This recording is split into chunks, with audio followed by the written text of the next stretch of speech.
Subhas Chandra Bose reportedly died in a plane crash in Taiwan in 1945. Decades later, there are still many questions left unanswered, and India today decided to track some of those questions down. Joining me now is Suvam Pal, my colleague in Taiwan, who tried to get some of those answers with the team there in Taiwan. Suvam, tell us what precisely is the issue here, because he did reportedly die in an air crash, and then we have these reports coming in that you've also accessed, that your team has accessed in Taiwan in the National Archives. What is it that has come to the surface?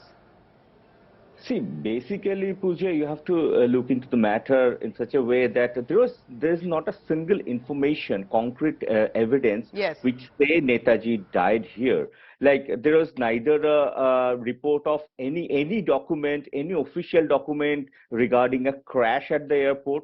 An aircraft got crashed, but there's no mention, there's no data about it.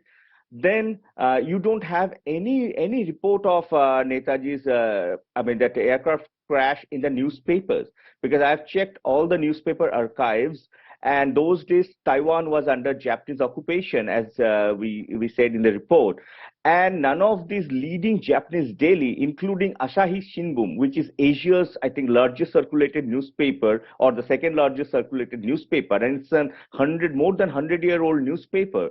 So they also don't have a single report about the crash. Only 6 days after that reported crash, there was a small little story about Netaji, Indian freedom fighter Netaji, passed away. On today, even after 76, 77 years since the crash, there is not a single official record which says and which shows that Netaji died in Taiwan. But isn't it interesting that what you and your team has managed to, with its investigation over days, find out some very crucial links, and there are enough documents to mention a lot of other issues also about what exactly could have happened or not happened. And the government says that we do not have much information, and the governments have been saying it successive years. So is it that there must be more documents that need to be put out in public domain? Are there questions that our netas have known already? How do you see this panning out? Because this could be a big probe, that there are these documents already available with the archives in Taiwan.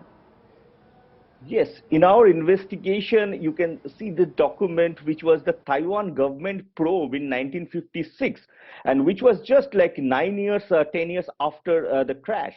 Because after Taiwan's current regime, or rather I would say Taiwan became independent from the Japanese occupation. So at that time, this Taiwan Police Department probe happened. And in none of the reports, commission reports, the Mukherjee Commission, the Khosla Commission, you have a single word of mention about that Taiwan document probe, Taiwan government, Taiwan police probe, which clearly says that they failed to establish the fact that there was a crash and Netaji Subhas Chandra Bose died in that crash. So the Indian government and Indian delegations and various Indian parliamentarians have been visiting Taiwan since last 5-6 decades. And the probe commissions, the Khosla Commission, the Mukherjee Commission, they also visited Taiwan. But, you know, the epicenter of the crash, yes, has got no mention about in those commission reports. They visited Soviet Union or the current Russia, they visited Japan, they visited Vietnam, and they mentioned lots of sentences about those countries' visit. But there's not a single reference to this Taiwan government's internal probe report. It's absolutely fascinating, you know, that so many years later, what exactly happened to Netaji Subhas Chandra Bose, and specifically about the death as we know it of a reportedly air crash in Taiwan and the treatment in an hospital that he could not survive. Suvam Pal, thank you to you and your team in Taiwan for getting us the latest on this big investigation. Through the day on India Today, you can track what precisely has the India Today team found in Taiwan and has managed to dig out a lot of archives on the Netaji issue.